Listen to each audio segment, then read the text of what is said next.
Saudaraku yang kekasih, tahukah kita bahwa kita sebenarnya bukan milik kita sendiri? Kita adalah milik Allah. Allah yang menciptakan kita dan yang telah menyelamatkan kita. Karena kita adalah milik Allah, maka sering sekali timbul pertanyaan dalam benak kita, bagaimanakah aku harus hidup? Bagaimanakah aku harus hidup dengan memiliki moral yang sesuai dengan kehendak Allah? Bagaimanakah caraku bergaul dengan Allah? Bagaimanakah caraku bersikap kepada sesama? Atau bagaimanakah aku harus bekerja? Bagaimanakah aku memulai pergaulanku dengan siapapun? Atau bagaimanakah aku melancarkan bisnisku? Atau bagaimanakah aku menentukan hidupku dengan memilih pasangan hidupku? Atau bagaimanakah batas tidak baik dan batas baik ketika aku memutuskan segala sesuatunya? Pertanyaan ini pasti sering sekali timbul dalam benak kita ketika kita merasa tidak tahu bagaimana sebenarnya sikap yang pantas dan cocok ketika kita disebut anak Allah. Namun, kita tidak boleh menetapkan ukuran untuk hidup kita sendiri, sebab itu adalah dosa manusia yang pertama.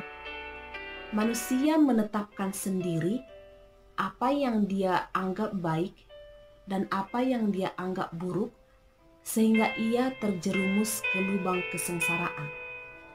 Hanya satu yang dapat menentukan bahwa sesuatu itu baik dan sesuatu itu buruk, yaitu Allah sendiri. Manusia juga tidak boleh mengukur hidupnya dari adat istiadat keluarganya, adat istiadat suku, golongan, bangsa, atau bahkan negaranya. Hanya satu yang memiliki hak mutlak untuk menentukannya. Hidup sejati ialah melakukan kehendak Allah. Sebab kehendak Allah adalah rahasia moral yang sejati. Lalu apakah kehendak Allah? Kehendak Allah sekaligus perintahnya terdapat di kitab Perjanjian Lama ke-10 firman-Nya di Keluaran 20. Dari ke-10 hukum itu, kita akan melihat dua hal yang sangat besar dan paling utama dari perintah Allah. Perintah yang paling besar dan yang paling utama adalah kasihilah Tuhan Allahmu dengan segenap hatimu, dengan segenap jiwamu, dan dengan segenap akal budimu.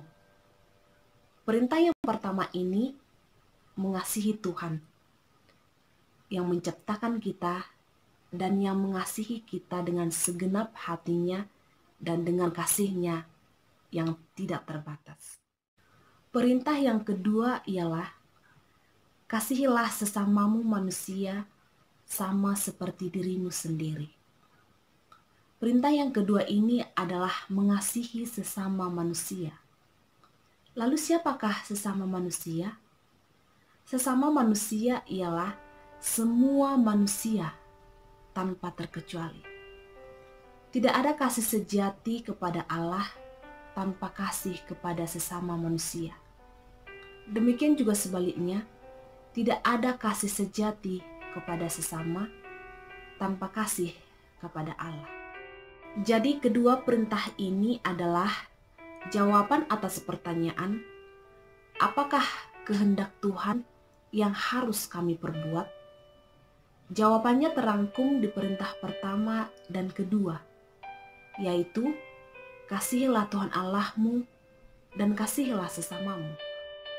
Untuk itu saudariku, teman-teman semua, marilah kita mengasihi Tuhan Allah dengan segenap hati kita dan melakukan semua kehendak-Nya. Juga marilah kita mengasihi sesama kita.